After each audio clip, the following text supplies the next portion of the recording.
kwamba maendeleo ya sekta ya kilimo, mifugo na uvuvi hayatachochewa tena na kuongeza uzalishaji pekee, bali na uwezo wetu wa kuzalisha kwa tija, kwa ubora na kuzingatia mahitaji ya soko kama alivyosisitizwa katika Dira ya Taifa ya Maendeleo ya 2050 inayolenga kujenga uchumi shindani inaongozwa na maarifa, teknolojia, ubunifu na uongezaji wa thamani.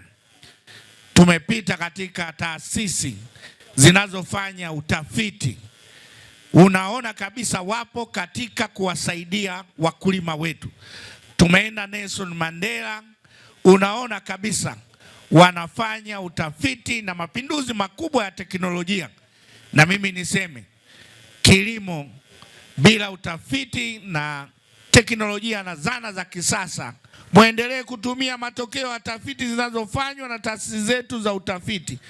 Chagueni mbegu zilizoidhinishwa, ziangalieni kalenda za kilimo na tumieni huduma za ugani zinazotolewa na serikali na sekta binafsi.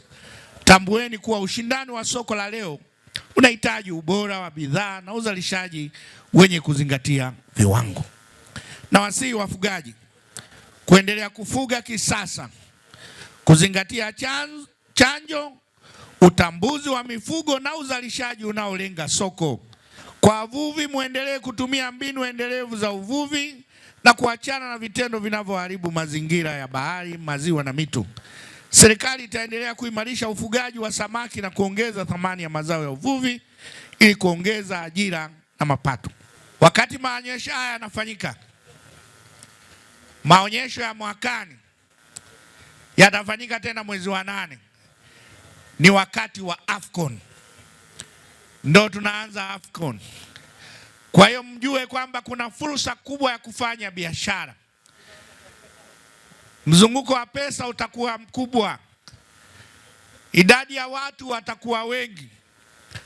Kwa wakati wa mwezi wa 8 AFCON inaanza, naamini kabisa tukiwa na maonyesho yenye bidhaa nzuri, yenye hadhi nzuri, mnao uwezo wa kuanza kupata masoko ndani na nje ya nchi, kwa sababu tutakuwa na watu wageni wengi, lakini pia na watu kutoka mikoa mbalimbali watakao kuja kupata fursa ya kuja katika mkoa wa Arusha.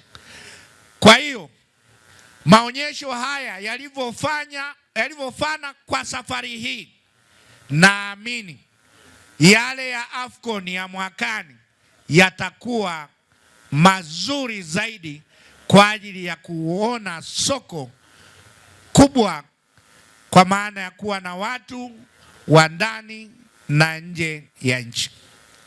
Kwa hiyo tukajipange kwa haya yote tuliojifunza leo, kwa haya yote tulioonyesha leo, basi mwakani yawe mazuri zaidi.